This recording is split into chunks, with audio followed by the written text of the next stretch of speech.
자, 오늘은 몇 페이지냐면 짜라잔 페이지 40페이지죠.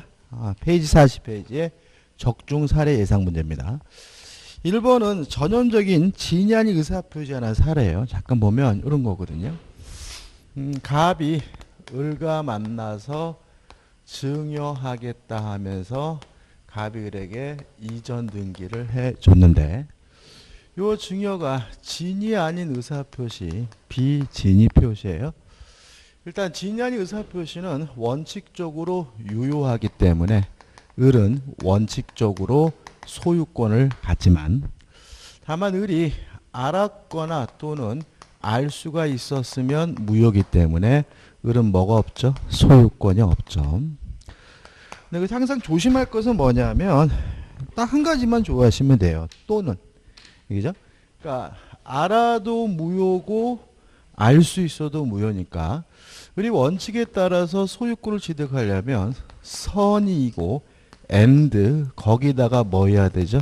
무과실해야 된다는 거죠. 그래서 지문에 나와 있지만 단순히 우리 선이란 이유만으로는 뭘 갖지 못해요? 소유권을 갖지 못해요. 선이이고 무과실이어야 비로소 소유권을 갖고요. 다만 을이 자기 앞에 등기된 것을 기하로 병한테 팔아먹고 병한테 이전 등기를 해줬으면 이 병은 제3자죠. 선이면 확정적으로 소유권을 갖는다. 왜냐하면 진이 아닌 의사표시의 무효를 가지고 선의 제3자에게 뭐하지 못하죠? 대항하지 못하니까. 이게 전부입니다. 1번 보시면 갑은 증여 의사도 없이 을에게 자기 소유 부동산을 증여하기로 약속한 후 그 이행으로 을에게 위 부동산의 소유권을 이전해 주었다. 다음 설명 중 옳은 거죠.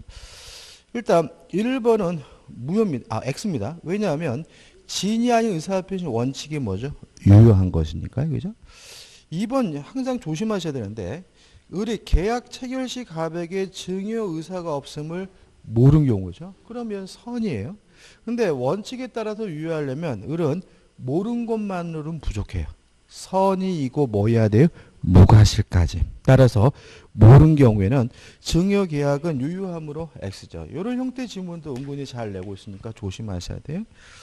3번 을이 계약 체결 시에 갑에게 증여 의사가 없음을 알았더라도 악이죠? 악이면 무효니까 알았더라도 증여 계약은 유효함으로 X고요. 4번 을이 계약 체결 시에 주의를 다했더라면 갑에게 증여 의사가 없음을 알 수 있었을 경우 과실이죠? 과실이 있더라도 뭐죠? 무효니까 증여 계약은 유효함으로 X죠. 답은 뭐죠? 5번이죠. 을이 이러한 사정을 전혀 모르는 제3자 병에게 위 부동산을 전매한 경우에는 갑은 증여의 무효를 주장하여 병에 대하여 소유권 이전 등의 말소를 청구할 수 없다. 맞죠? 왜냐하면 진이 아닌 의사표시가 무효라도 선의 제3자에게 뭐하지 못해요? 대항하지 못하죠. 그 다음 2번은 진이 아닌 의사표시가 난 판례예요. 판례들인데 일단 1번 진이 아닌 의사표시 진위는 진정으로 마음속에서 바라는 바가 아니라 특정된 행위와 관련된 진이잖아요. 따라서 1번 비록 재산을 강제로 뺏긴다는 것이 표의자입니다.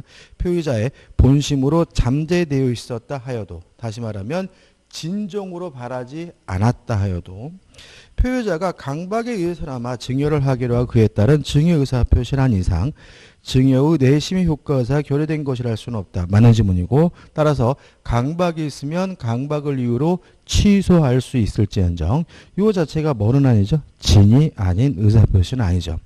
같은 취지의 판례가 4번이죠. 4번 보시면 비록 표의자가 의사 표시의 내용을 진정으로 마음속에서 바라지는 아니하였더라도 당시 상황에서는 그것이 최선이라고 판단하여 그 의사표시를 하였을 경우에는 이를 내심의 효과에서 결여된 진이 아닌 의사표시를 할 수가 없다. 맞는 지문이고 따라서 진이 아닌 의사표시란 진정으로 마음속에서 바라는 바가 아니라 특정된 행위와 관련된 진이죠. 그 다음 2번입니다. 자, 무리를 일으킬 사립대학 조교수가 사직원이 수리되지 않을 것이라고 믿고 사퇴 수습을 위하여 이사장 앞으로 형식상 사직원을 제출했어요. 그럼 이거는 사직할 마음이 없는데 사직하기로 한 거예요. 이게 뭐예요? 진이 아닌 의사표시죠. 그죠? 그러니까 진이 아닌 의사표시 원칙적으로 유효하고 상대방이 알았거나 알 수 있었으면 무효니까 이 사회에서 다른 말로 하면 상대방이 그러한 사실을 알았거나 알 수 있었을 경우가 아니라면 그 의사표시에 따른 효력이 발생한다. 오, 맞는 질문이죠. 답은 3번입니다. 이게 또 항상 잘 나오는데 진이 아닌 의사표시라는 민법 규정은 사인과 사인, 사법상 행위에만 적용돼요. 공무원이 사직서 제출 행위는 공법상 행위이기 때문에 진이 아닌 의사표시가 관한 민법 규정이 적용되지는 않아요. 따라서 3번. 공무원이 사직의 의사표시를 하여 의원 면직 처분이 이루어진 경우에 사직원 제출자의 내심의 의사가 사직할 뜻이 아니었다면 진이 아닌 의사표시 간에 민법 제107조가 준용된다. X. 적용되지 않고에 따라서 항상 뭐 하게 되냐면 유효하게 됨을 주의하시기 바랍니다. 그 다음에 5번은 뭐죠? 대리권 남용이죠.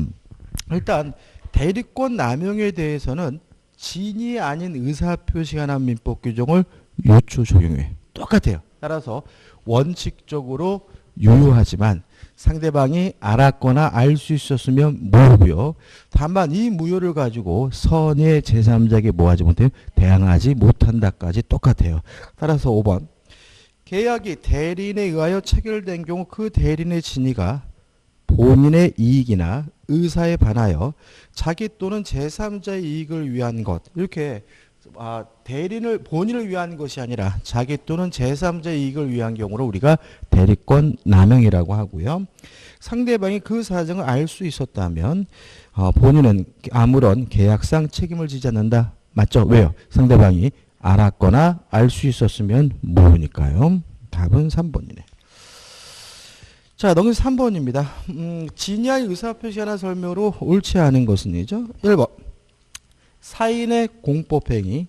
공법행위에는 민법 규정이 적용되지 않으니까 공무원의 사직의 의사가 외부에 표시된 이상 그 의사는 표시된 대로 효력이 발생한다. 오, 맞는 질문이죠. 2번. 진의한 의사표시 진이란 뭐냐? 진은 특정한 내용의 의사표시를 하고자 하는 생각을 말하는 것이지 표의자가 진정으로 마음속에서 바라는 사항을 뜻하는 것은 아니다. 맞죠? 따라서 강박을 당했으면 강박을 이유로 취소할 수 있을지언정 그 자체가 진의한 의사표시는 아니기 때문에 3번. 표의자가 강박에 의해서나마 의하여 어쩔 수 없이 증오의 의사표시를 하였다면 이는 비진의 표시에 해당하지 않는다라는 질문은 오, 맞는 질문이 되겠죠. 4번. 자, 이런 문제입니다. 자, 원칙적으로 유효하기 위해서 상대방이 선의이고 무과실이에요. 원칙이 경우의 수가 더 적거든요. 그럼 왜 원칙이 유효하다 그러느냐? 상대방은 선의이고 무과실임을 추정받는다는 의미가 되는 거죠.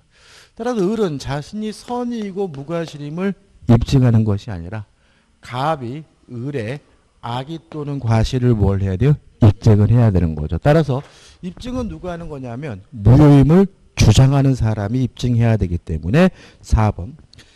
표의자가 비진의 표시임을 이유로 의사표시의 무효를 주장하는 경우 비진의 표시에 해당하는 사실은 표의자가 증명해야 한다. 오, 맞는 질문이고요. 5번. 표의자가 비진의 표시임을 이유로 의사표시의 무효를 주장하는 경우 상대방이 을이 자신의 선의 무과실을 증명해야 한다는 질문은 X가 되는 거죠. 조심하시면 되겠죠. 뭐 다 했습니다. 그러면 이제 다른 문제들은 뭐죠? 반복적이에요. 4번 틀린 것을 찾는데 2번을 보시면 상대방이 알았거나 알 수 있었으면 뭐가 되죠? 무효잖아요. 근데 뭐라고 돼 있죠? 취소할 수 있다. X죠. 자, 취소라는 것은 뭐예요? 유효한 것을 소급해서 무효화시키는 것이니까 취소할 수 있는 법률행위는 유동적 유효거든요. 유효란 얘기니까 X가 되고 답은 2번이 되는 거죠. 3번은 뭐 우리가 대리에서 다시 말씀드리겠지만 궁박만 본인, 궁박을 제외한 나머지 모든 것들은 다 누구만을요? 대리인만을 가지고 따지니까 진이 아닌 의사표시인지 여부는 대리인만을 표준으로 결정한다. 3번 지문은 맞는 지문이 되겠죠. 나머지 지문도 보시면 되겠죠. 자, 이제 5번부터 이제 통정어휘 표시가 난 사례 문제죠. 전형적인 사례입니다. K라는 사람이 갑에게 1억 원을 빌려줘서 1억을 받을 돈이 있는 채권자인데 갑이 돈을 갚기 싫어서 강제 집행을 면하려고 자신이 소유하고 있는 부동산을 친구인 을과 짜고 하지도 않은 매매를 한 것처럼 가정에서 이전 등기를 해줬다. 그러면 갑과 을 간의 이 가장 매매는 통정어휘 표시여서 무효고 매매가 무효면 무엇도 무효죠? 등기도 무효죠. 따라서 갑에게 뭐가 있는 거죠? 소유권이 있는 거죠. 따라서 갑은 자신이 소유권자라는 이유로 의뢰 등기에 대해서 말소해달라고 청구할 수가 있어요. 왜요? 불법 원인거래가 아니죠. 자, 우리가 채무회피도 인간 본성의 발현이니까 뭐 하지 않죠? 반사회적이지 않아요. 따라서 갑이 을에게 이전 등기해 준 것은 불법 원인급여가 아니니까 갑 스스로 무효라고 주장하면서 의뢰 등기에 대해서 말소를 청구할 수가 있고요. 요 채권자도 무효라고 주장할 수 있겠죠. 근데 의뢰 등기를 직접 말소를 청구하는 것이 아니라 갑을 대해서 말소를 청구하게 되고요. 이러한 갑의 행위는 명백히 채무자가 돈을 갚기 싫어서 재산을 도피시키는 사해 행위이기 때문에 K는 갑과 을 간의 매매 계약을 사해라는 얘기로 뭐 할 수 있죠? 취소할 수가 있는 거죠. 을이 자기 앞에 등기된 것을 기하러 또다시 병에게 팔아먹고 병에게 이전 등기를 해줬다면 이 병이 뭐가 되죠? 제3자가 되는데 선이면 확정적으로 소유권을 갖고 악이면 소유권을 가질 수가 없다. 왜냐하면 통정어휘 표시 무효는 선의의 제3자에 대항하지 못하니까요. 그래서 주의하실 것은 뭐예요? 선이 이기만 하면 된다. 뭐가 하실까지는 필요가 없다. 또 모든 제3자는 선임을 뭐 받냐면 추종을 받기 때문에 제3자 스스로 선이라는 사실에 대해서 뭐 할 필요 없죠? 입증할 필요가 없다. 그다음에 병이 또다시 자기 앞에 등기된 것을 기하로 정한테 팔아먹고 정한테 이전 등기를 해줬다면 정은 선악불문하고 소유권을 취득한다. 왜요? 병이 선이어서 확정적으로 뭘 갖게 됐어요? 소유권을 갖게 됐으니까요. 이게 전부죠. 자, 5번입니다. 갑은 채권자들로부터 강제 집행을 당할 것을 대비하여 친구인 을과 짜고 자기 소유 부동산을 매도한 것처럼 을에게 소유권 이전 등기를 해두었다. 그런데 을이 등기 명의된 것을 기하러 이를 제3자에게 매도하고 소유권 이전 등기를 하여 주었다. 다음 설명 중 옳은 거죠. 1번 제3자가 가장매매라는 것을 알고 취득했어요. 그러면 이 병이 악이면 소유권을 갖지 못하죠. 을의 등기가 무효면 병의 등기도 무효인 거죠. 그러면 갑은 병의 등기에 대해서 말소를 청구할 수 있겠죠. 굳이 뭐 할 필요 없어요? 대위할 필요 없습니다. 그죠? 왜요? 병이 갑에게는 소유권 뭐가 있어요? 물권이 있으니까. 1번 제3자가 가장매매라는 것을 알고 취득한 경우에도 가장매매를 한 당사자인 갑은 제3자에게 소유권 반환을 청구할 수 없다는 지문은 X가 되고요. 답이 될 수가 없는 거죠. 옳은 걸 찾는 거니까. 2번 자, 우리가 저번 주부터 계속 이런 거 하죠. 무효는 아무나 주장할 수 있다. 그죠? 그러니까 우리가 취소는 정해진 사람만이 할 수 있는 거. 이걸 우리가 뭐죠? 취소권자라고 하고 무효는 뭐죠? 아무나 주장할 수 있는 거니까 2번이 답이 되는 거죠. 2번 제3자가 선의로 매수하여 소유권 이전 등기를 한 경우에도 이후에 가장매매인 것을 알게 되면 제3자가 가장매매 무효를 주장할 수 있다. 이게 맞는 지문이에요. 답은 2번이죠. 왜? 무효는 아무나 주장할 수 있으니까. 여기서 뭘 노리는 거예요? 지가 소유권을 취득했는데 왜 느닷없이 무효를 주장하지? 이런 거죠. 그죠? 무효는 아무나 주장할 수 있고요. 생각대로 을이 소유권을 취득한 건 맞아요. 그렇지만 자신의 소유권을 포기하겠다는 놈을 굳이 막을 이유는 없는 것이죠. 그죠? 무효는 아무나 주장할 수 있고 소유권을 취득하더라도 뭐 할 수 있어요? 포기할 수 있는 거니까 답은 뭐죠? 2번이 되는 거죠. 3번 제3자가 악인 경우에도 갑의 채권자는 갑의 제3자에게 무효를 주장하여 등기 명의를 회복하지 않는 한 위 부동산에 대하여 아무런 권리 행사를 하지 못한다. X죠. 만약에 제3자가 악이라면 K는 어떻게 해요? 갑을 대해서 병의 등기에 대해서 뭐 할 수 있어요? 말소를 청구할 수 있을 테니까 X가 되고요. 4번 갑과 을 사이의 매매는 가장배임이므로 제3자의 소유권 이전 등기는 언제나 무효이다. X죠. 제3자가 선이면 뭐하죠? 유효하죠. 5번 제3자가 선인 경우에도 제3자로부터 부동산을 매수한 전득자가 악이면 갑은 전득자에게 무효를 주장할 수 있다. X죠.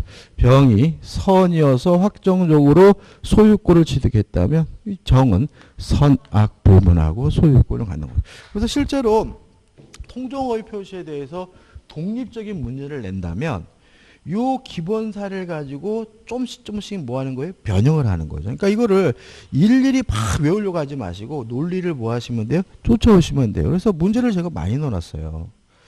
6번을 보시면 갑과 을이 서로 통정하여 갑 소유의 주택 을에게 매도하는 계약을 허위로 체결하고 이전 등기를 마쳤다. 그 을은 자기의 채무를 담보하기 위하여 아무것도 모르는 채권자 병에게 위 주택에 대한 저당권을 설정해 준 상태이다. 이 경우에 대한 설명 좀 맞는 거죠. 달라진 것은 이 병에게 소유권 이전 등기가 아니라 뭐가 됐죠? 저당권 설정 등기가 됐죠. 물론 저당권 등기도 마찬가지예요. 선이면 확정적으로 뭘 갖게 돼요? 저당권을 갖게 되고 악이면 뭘 갖지 못해요? 저당권을 갖지 못하겠죠. 따라 1번 병은 자신의 저당권이 유효한 것임을 적법하게 주장할 수 있다. 맞나요? 자, 문제에서 아무것도 모르는 채권자 병에게 그래서 병이 뭐라고 나와 있죠? 선이라고 나와 있어요. 근데 이것도 되게 잘 틀려요. 왜 틀린지 아세요? 문제를 안 읽어. 문제를 안 읽는다고요. 묘하게도 그냥 이게 마음이 급하니까 빨리 풀려면은 지문부터 봐야 돼. 막 이런 낭설. 이게 있잖아. 이런 게 있어요. 빨리 읽는다고 빨리 푸는 거 아니에요. 한 번만 읽으면 되는 거야. 근데 이게 뭐냐면 우리 수험생분들은 마음이 급하셔가지고 그냥 막 읽어내. 긁고 나서 어떻게 해요? 한 2번쯤 와가지고 또 다시 문제 보고 있어. 이래 가지고는 주어진 시간 내에 풀지 못해요. 무슨 동의하시죠? 그러니까 이게 뭐냐면 이게 한 문제를 보통 한 1분 10초 정도 풀면 되거든요. 1분 10초. 근데 1분 10초라는 시간이 굉장히 길어요. 의외로. 숨 한번 참아. 1분 10초 못 참아요. 숨 멈추고 시계 보세요. 1분 10초 진짜 길어요. 이게 그러니까 짧은 시간이 아니라 그러니까 이거를 차근차근 문제를 정확하게 읽고 한 번만 읽겠다는 마음으로 접근하셔야지 막 급하게 이런 것들은 틀리는 이유는 뭐예요? 문제를 제대로 안 보고 지문을 보니까 이게 뭐야 이게 갑자기 이러면서 틀리는 거죠. 답은 1번이에요. 왜요? 통정허위 표시 무효는 선의 제3자에게 뭐 하지 못해요? 태양하지 못하니까. 이거 모르는 사람 없잖아요. 2번 을은 병에 대하여 저당권 등기의 말소를 적법하게 청구할 수 있다. X. 왜요? 병이 선이니까요. 3번 갑은 을에 대하여 갑을 간의 매매 계약이 무효임을 주장할 수 없다. X. 무효는 아무나 주장할 수 있고요. 갑과 을은 을에게 매매 계약의 무효를 당연히 뭐 할 수 있겠어요? 주장할 수 있겠죠. 4번 갑은 을을 대리로 내세워 병의 저당권이 무효임을 적법하게 주장할 수 있다. X. 왜? 병이 선이니까요. 5번 갑은 병의 저당권이 무효임을 적법하게 주장할 수 있다. X. 왜요? 병의 선이니까요. 그러니까 이건 뭐예요? 문제나 잘 읽으면은 그냥 끝나는 문제인 거죠. 답은 1번이죠. 7번 사업 실패에 부도에 몰린 갑의 채권자의 강제 집행을 면한 목적으로 친구인 을을 짜고서 자기 부동산 을에게 매도한 것이라는 가정할 소유권 이전을 했는데 을은 자기가 그 부동산의 등재인인 것을 빌미로 이를 병에게 매도하고 소유권을 넘겨주었다. 다음 설명이 좀 옳은 거죠. 특징은 병이 선이란 말은 아직 안 나와 있어요. 그죠? 선일 수도 있고 악일 수도 있는 거죠. 1번. 갑을 매 사이의 행위는 가장매매로서 당사자의 갑과 을 사이뿐만 아니라 제3자 병에 대하여도 항상 무효이다. X. 왜냐하면 제3자 병이 선이면 유효니까요. 그죠? 2번. 갑의 채권자는 선의 제3자 병에 대하여 무효를 주장하며 강제 집행을 신청하거나 채권자 취소권을 신청할 수 없다. 5. 왜요? 병이 선이면 확정적으로 병이 뭘 가져요? 소유권을 가지니까요. 3번. 병이 답은 2번이죠. 옳은 거는 2번. 3번. 병이 선의 제3자라 하더라도 권리를 취득한 전득자가 악의자라면 악의 전득자는 보호되지 않는다. X. 병이 선이면 청은 선악불만하고 소유권을 갖죠. 4번. 제3자 병은 당사자 갑이나 을에 대하여 갑을 사의 행위가 무효라고 주장할 수 없다. X. 무효는 아무나 주장할 수 있고 병도 뭐 할 수 있어요? 무효임을 주장할 수가 있죠. 5번. 갑을 사의 부동산 매매 행위는 유효하다. X. 통정의 표시이기 때문에 항상 뭐가 되죠? 무효가 되는 거죠. 끝입니다. 자, 그 다음에 이제 우측에 8번은 뭐죠? 은닉행위죠. 은닉행위. 은닉행위. 요새는 세금 때문에 난리죠. 그죠? 그죠? 전에도 한번 말씀드렸다시피 세금으로 부동산을 잡으려고 하는 거는 말도 안 되는 건데. 자, 아무튼 갑이 소유하고 있는 요 A 부동산에 대해서요. 을에게 뭐라고 싶냐면 증여하고 싶어요. 근데 증여하고 싶다고 증여하면 증여세가 많이 나오니까 하지도 않은 매매를 한 것처럼 가장을 해서 갑이 을에게 이전 등기를 해줬다면 이 가장 매매는 통정의 표시여서 무효죠. 근데 이 증여는 유효한데 숨어 있다 그래서 이거 우리가 뭐죠? 은닉행위죠. 은닉행위는 무효가 아니라 뭐 한 거죠? 유효한 거죠. 따라서 을의 등기도 무효가 아니라 유효하기 때문에 을은 확정적으로 뭘 갖게 되는 거죠? 소유권을 갖게 되는 거죠.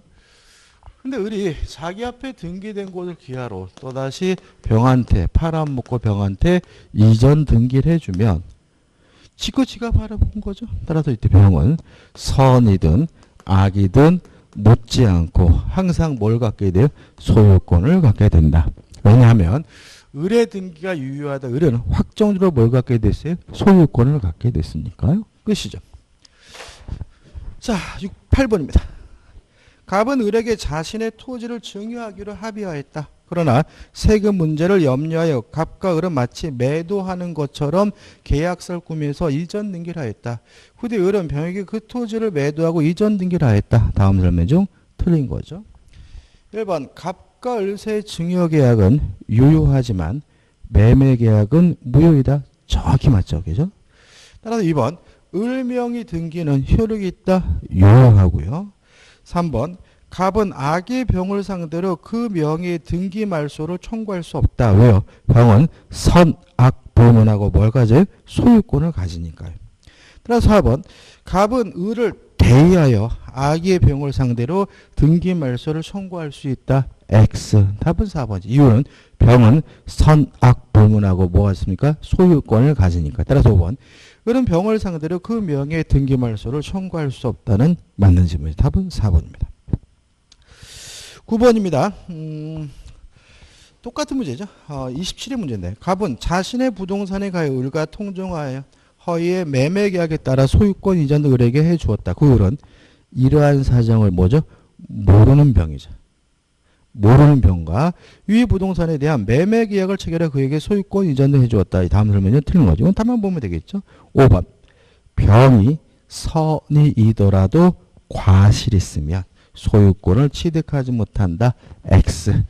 제3자 병은 뭐이기만 하면 되죠? 선이이기만 하면 되고요. 무과실까지 뭐 할 필요 없어요? 필요 없다. 따라서 답은 요 5번이 되는 거죠. 자, 10번입니다.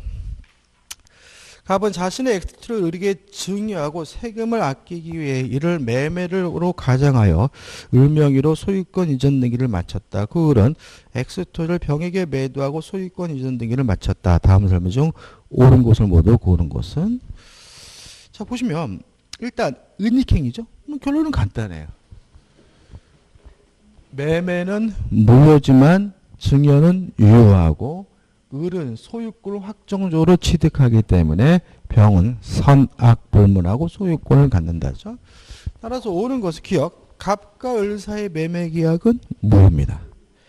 2번 갑과 을 사이의 증여 계약은 유효입니다. 디귿번 갑은 병에게 X 토지의 소유권 이전 등기의 말소를 청구할 수 없다. 맞아요. 왜요? 병은 선악불문하고 소유권을 가지니까요. 따라서 리을번 병의 갑과 을 사이의 증여 계약이 체결된 사실을 알지 못한데 과실이 있더라도 병은 소유권을 취득한다. 맞겠죠. 왜요? 병은 어차피 선악불문으로 항상 뭘 가져요? 소유권을 가지니까요. 그래서 답은 뭐죠? 5번이에요. 자, 이거는 뭘 꼬시는 거예요? 29의 문제인데 이제 이게 다 맞는 것 같아. 근데 이 사람 심리가 하나쯤은 틀려야 되는데, 그죠? 특히 리을은 수업 시간에 선악불문하고 뭘 가져요? 소유권을 갖는다는 건 배웠는데, 왜 갑자기 과실이 나오지? 이런다고, 그죠? 넘어가지 마세요, 그죠? 악이어도 소유권을 갖는다는 말은 알 수 있었는데 모르는 경우, 과실이 있어도 뭘 갖는다는 걸 포함하는 거예요? 소유권을 갖는다는 것을 포함하는 거죠. 다시 말하면 병은 항상 소유권을 갖는 거니까 답은 뭐죠? 5번이 되는 거죠. 11번입니다. 통정허위 표시가 하나 설명으로 틀린 거죠. 1번 통정허위 표시가 성립하기 위해서는 진위와 표시의 불일치가 하나요. 상대방과 합의 짜고 있어야 한다. 맞는 지문이겠죠. 안 짰으면 진위 아닌 의사표시죠. 2번 통정허위 표시로서 무효인 법률행위라도 채권자 취소권의 대상이 될 수 있다. 5죠. 다시 말하면 채권자는 무효임을 주장하면서 갑을 대위해서 말소를 청구하거나 사행위로서 뭐 할 수 있어요? 취소할 수 있다는 말은 채권자 취소권의 대상이 된다는 의미니까 2번은 맞는 지문이죠. 3번 당사자가 통정하여 증여를 매매로 가정한 경우 증여와 매매 모두 무효이다. X죠. 증여는 은닉행위로서 유효하니까 답은 3번이 되네. 완전히 껌이죠. 민법이 제일 쉬워 진짜. 이런데 어떻게 틀릴 수가 있어요. 여기서. 4번 통정허위 표시 무효로 대항할 수 없는 제3자는 누구냐? 누구죠? 통정허위 표시를 기초로 새로운 법률상 이해관계를 맺은 여부에 따라 실질적으로 파악해야 된다. 물론 맞겠죠. 그죠? 5번 통정허위 표시 무효로 대항할 수 없는 제3자에 해당하는지 여부를 판단할 때 파산관제는 파산채권자가 모두가 악의로 되지 않는 한 선이라도 알아준다. 파산관제인도 제3자일까요? 그러니까 우리가 통정허위 표시라는 것은 새롭게 이해관계를 가지면 되잖아요. 이 사람도 결국 뭐예요? 통정허위 표시 후에 선임된 사람이라면 파산관제인도 뭐예요? 제3자인 거예요. 제3자인 거고, 그죠? 그 다음에 모든 제3자는 선이면 뭐 받아요? 추종을 받잖아요. 그러니까 추종을 받는다 생각하시면 파산채권자 모두가 악의로 되지 않는 한 선의로 다루어진다. 선의로 추종된다는 의미니까 틀린 질문은 아니겠죠. 답은 3번입니다. 12번입니다. 갑은 을에게 부동산을 증여하면서 증여세를 부과를 회피할 목적으로 을과 통보하여 매매 계약을 한 것처럼 가정하여 매매를 원인이나 소유권 인정 등기를 격려하였다.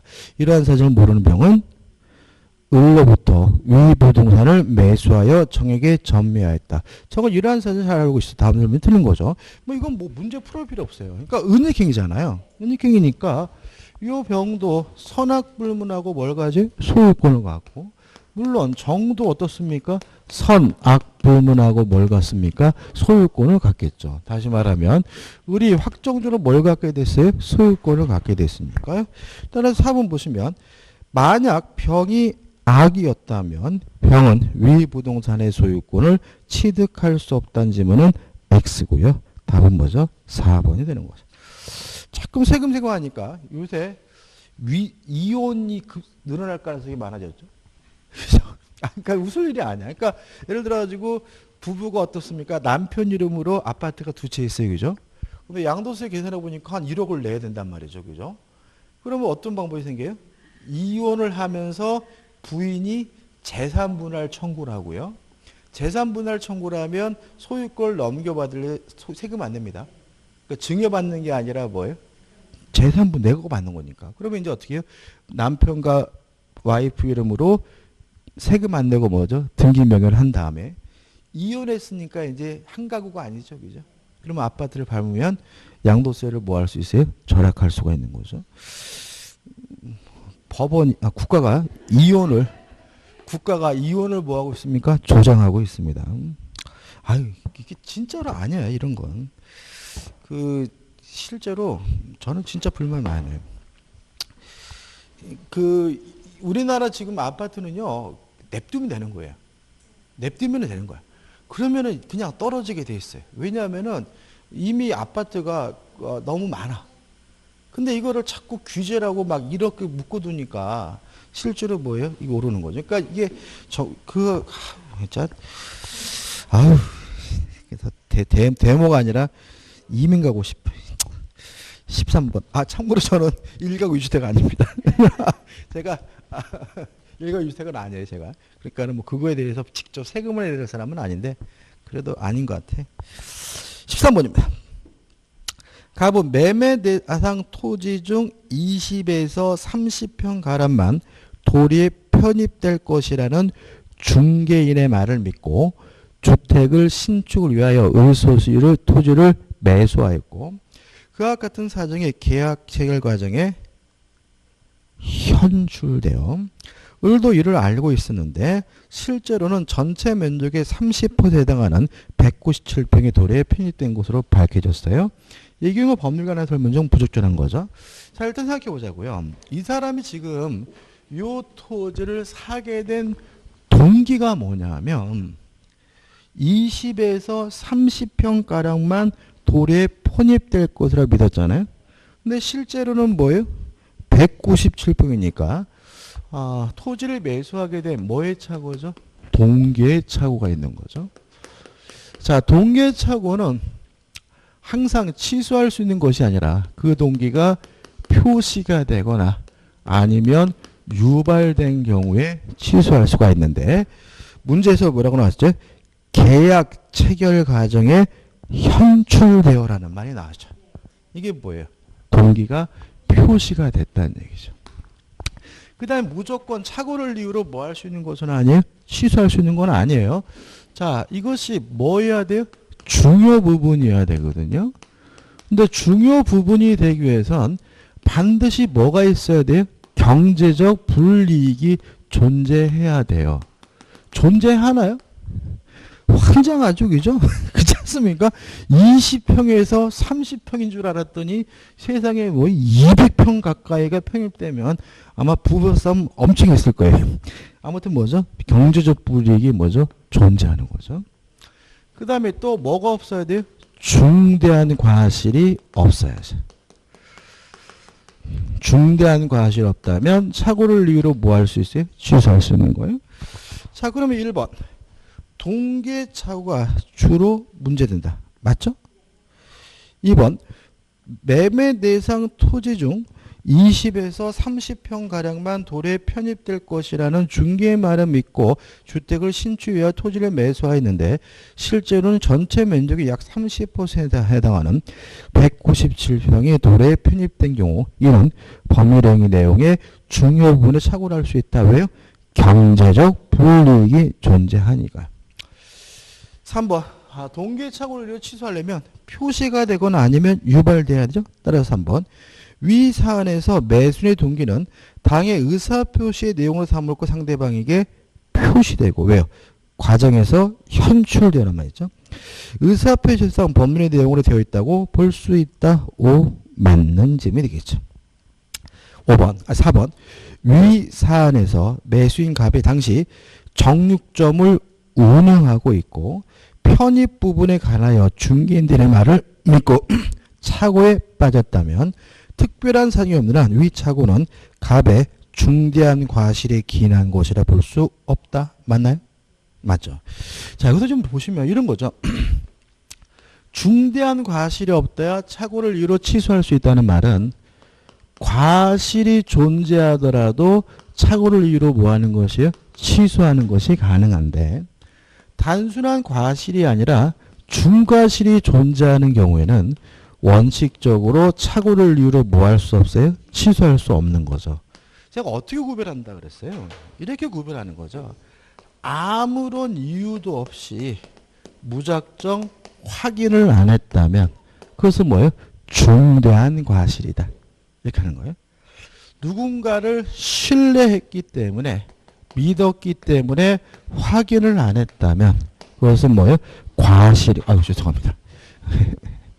거꾸로 썼죠, 그죠? 다시. 아무런 이유도 없이 확인을 안 했다면 그것은 뭐예요? 중대한 과실이기 때문에 착오를 이유로 뭐 할 수 없어요? 취소할 수 없는 거고요. 누군가를 신뢰했기 때문에 확인을 안 했다면 그것은 뭐예요? 과실인 거예요. 착오를 취소할 수 있죠. 그래서 우리가 이거 말고 또 시험에 나왔던 건 뭐냐면 공장을 지으려고 땅을 샀는데 공장을 신축할 수가 없었어요. 근데 그 지문은 확인을 안 했어요. 아무런 이유도 없이. 그럼 뭐예요? 중대한 과실이니까 착오를 이유로 뭐 할 수 없는 거예요? 취소할 수 없는 거죠. 근데 이 경우에는 중개인들의 말을 믿었다라는 말이 나오죠. 따라서 이것은 과실이고 따라서 착오를 이유로 뭐 할 수 있어요? 취소할 수 있기 때문에 중대한 과실에 기인한 것이라 볼 수 없다. 맞는 질문이고 조심하셔야 되는 거죠. 5번. 동계 착오를 이유로 표의자가 법률행위를 취소하려면 당사자들 사이에 그 동계를 의사표시 내용으로 삼기로 하는 합의까지 이루어져야 된다. X죠. 그죠? 합의는 필요 없어요. 표시가 되거나 뭐죠? 유발돼야 돼요. 자, 14번도 우리 공인중개사 기출문제입니다. 이것도 그때 당시에 엄청나게 많이 틀렸어요. 왜 많이 틀렸겠어요? 안 읽어봐서. 그죠? 보자, 문제를요. 갑은 현재 A시의 그린벨트로 지정된 토지가 해제되면 많은 차익을 얻을 수 있다는 소문을 듣고 그러면 일단 해제될 줄 알았는데 해제가 안 됐다면 동계착오죠. 그러면 동기가 표시가 되거나 아니면 유발된 경우에 착오를 이유로 뭐 할 수 있어요? 취소할 수 있다. 이게 머리에 팍 떠올라야 되겠죠. 그래서 보시면 그러한 사실을 내색하지 않은 채죠. 동기가 뭐 되지 않았어요? 표시되지 않았어요. 그러니까 이 내색하지 않은 채를 못 보는 거야, 사람이. 마음이 급해서. 표시되지 않았어요. 그죠? 그 다음에 또 A시의 그린벨트 내 토지를 소유한 을과 교섭하여 10% 비싼 가격으로 매입했다. 자, 중요 부분일까요? 아니죠. 왜냐하면 우리가 시가, 가격, 수량, 지적 부족은 우리 판례가 뭐가 아니래요? 중요 부분이 아니래요. 이유는 뭐예요? 거래의 안전보호죠. 따라서 10% 비쌌다. 가격에 관한 착오는 중요 부분이 아니기 때문에 착오를 이유로 뭐 할 수 없는 거예요? 취소할 수 없는 거죠. 그럼 두 가지 문제입니다. 그린벨트가 해제될 줄 알았는데 해제가 안 됐다. 동계착오. 내색하지 않은 채에서 끝. 취소할 수 없는 거고 10% 가격이 비쌌다. 중요 부분이 아니다. 시가 가격은 중요 부분이 아니니까. 따라서 다음 중 타정한 것은 취소하지 못한다. 답은 몇 번인 거예요? 4번. 갑은 매매 계약에 착오를 이유로 취소할 수 없다. 이게 답인 거예요. 나머지 문들은 억지로 만든 거야, 이게. 근데 억지로 만든 건데 이 4번이 답인데도 불구하고 다른 지문에서 뭐 하는 거지? 막 고민하는 거야. 억지로 만든 건지 볼까요? 일단 1번. 물건에 하자가 있나요, 이게? 물건에 하자는 없잖아요. 그 1번은 아닌 거예요. 그 다음에 중과실이 없다는 사실을 중과실이 존재한다는 사실을 누가 입증해야 됩니까? 상대방이 입증하는 거죠. 왜요? 중대한 과실이 존재한다는 사실이 입증이 돼야 취소하지 못하는 거니까. 따라서 중대한 과실이 없음을 갑이 표의자가 입증한다. X가 되는 거고요. 3번 10% 이거 부당이득가 아닙니다. 그죠? 그 다음에 5번 해제 조건부 매매 그런 게 어디 있어요? 아무것도 없잖아. 답은 뭐죠? 4번이 되는 거죠. 15번. 착오로 인한 의사표시가 관한 설명으로 옳지 않은 것을 찾네요. 1번 보시면 제3자의 기망으로 동계착오가 발생했어요. 이러면 이것도 와씨 뭔 개소리야 이런다고요. 자, 한번 생각해 보세요. 자, 우리가 다음 시간에 사기 문제를 풀어보겠지만 사기가 뭐예요? 기망으로 인해서 착오를 일으키고 그 착오에 의해서 일정한 의사를 표시하는 게 이게 뭐예요? 사기죠. 그죠? 사기. 다시 한번 볼까 질문? 제3자의 기망으로 동기의 착오가 발생했어요. 그럼 기망으로 착오가 있었습니까? 이게 뭐예요? 사기인 거죠. 따라서 표의자는 사기를 이유로 의사표시를 항상 취소할 수 있다는 아니에요. 왜요? 상대방이 아니라 뭐예요? 제3자니까 상대방이 알았거나 알 수 있어야 뭐 할 수 있어요? 취소할 수 있는 거죠. 그러니까 결국 이게 뭐냐면 제3자의 기망으로 동기의 착오, 제3자의 기망으로 착오, 기망으로 착오면 일단 뭐가 돼요? 사기인데 사기를 누가 쳤어요? 상대방이 아니라 뭐예요? 제3자가 쳤다면 상대방이 알았거나 알 수 있어야 취소할 수 있으니까 1번은 뭐죠? X가 되는 거죠. 2번 중요 부분이 되기 위해서는 경제적 불이익이 존재해야 되고요. 3번 시험에 아주 요새는 약방이 감췄죠. 자, 중과실이 존재하면 원칙적으로 착오를 이유로 뭐 할 수 없어요? 취소할 수 없는데 상대방이 표의자의 중과실을 뭐 했어요? 이용해 처먹었다면 이때는 취소하는 것이 가능하다는 것이 우리 판례 입장이죠. 3번 표의자의 착오를 알고 상대방이 이를 이용한 경우에는 착오가 표의자의 중대한 과실로 발생하여도 취소할 수 있다는 지문은 맞는 지문이 되는 거죠. 그 다음에 4번 자, 착오에 관한 민법 규정은 임의 규정입니다. 따라서 특약으로서 배제할 수 있기 때문에 4번도 뭐죠? 맞는 지문이 되고요. 5번 동기의 착오를 이유로 취소하려면 그 동기가 표시가 되거나 아니면 유발돼야 되고요. 그 동기에 대해서 뭐까지요? 합의까지는 필요가 없으니까 5번도 답이 될 수는 없네요. 16번입니다. 착오에 관한 설명으로 틀린 것은 4번을 볼까요? 답 한번 될 것 같아요. 상대방이 표의자의 착오를 알고 이용한 경우에도 의사표시에 중대한 과실이 있는 표의자는 착오에 의한 의사표시를 취소할 수 없다. X. 중대한 과실이 존재하면 원칙적으로 취소할 수 없지만 상대방이 이용해 처먹었다면 취소하는 것이 가능하니까 답은 4번인 거죠. 좀 쉬었다가 17번 사기에 관한 사기 강박에 관한 문제를 풀어보도록 하겠습니다.